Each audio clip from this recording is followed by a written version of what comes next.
Okay, to Uganda now, it is not only the media that is feeling the heat from the executive. Dr. Kiiza Besigye, who swore himself in Wednesday, has now been charged with treason. Our reporter in Kigali Eugene Anangwe caught up with Besigye's wife, Winnie Biyanyima, who is also the executive director of Oxfam. Here is a portion of that chat with her. The action that was taken a few days ago by Dr. Besigye to, swear himself in as president, you as the wife, in terms of advising, did you know about this plan, and were you, in support of this, and what is your reaction to that particular action? I'm not in the decision-making of the party. I'm a founder of the party with him. When it was founded, I was still a politician in Uganda, right. But I stood out and went into international development, and I maintained that line carefully. So I also learned about the decision for the party to swear him in, like other party members. I actually picked it up through social media, and I can see its impact. I can see why the party decided to do that, and I can see the impact it is having, and I support him, but I don't shape the policies and the decisions of the party, no. Now let's talk about you and family. How do you manage to deal with the current situations that are there? Because most of us also know you are the wife of Dr. Kiiza Besigye, who has been through a lot of tough times when it comes to his political career and life. How is it like being the wife of Dr. Besigye, for example? You ask a good question, because here I am, I'm now sitting in Kigali, attending World Economic Forum. He was arrested 2 days ago. He's being held in remote Moroto in Karamoja, near Turkana, South Sudan. They flew him there and they put him there.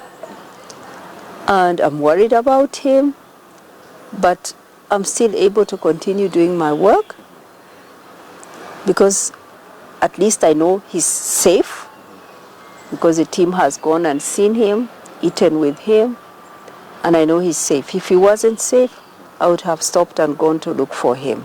But we are able to cope. He copes, I cope, because we are activists, because we believe in causes.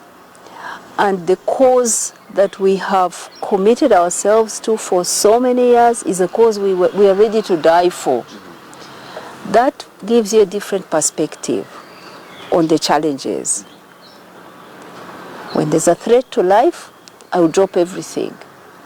But when it is this inconvenience, this harassment, this humiliation, we know that it is intended to break you down. So you don't break down. You carry on. You move on with that activity. That's what I mean. I'm a fighter. Right. And I learned this from childhood. My father was an opposition politician. He was opposing a government that was slowly became a dictatorship.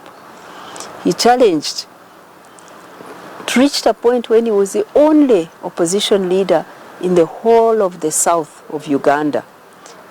But he stood his ground. They would arrest him and he would come home and tell us, everybody will die. What matters is how you will die. If they kill me now, if they take me and kill me, I will have died an honorable man.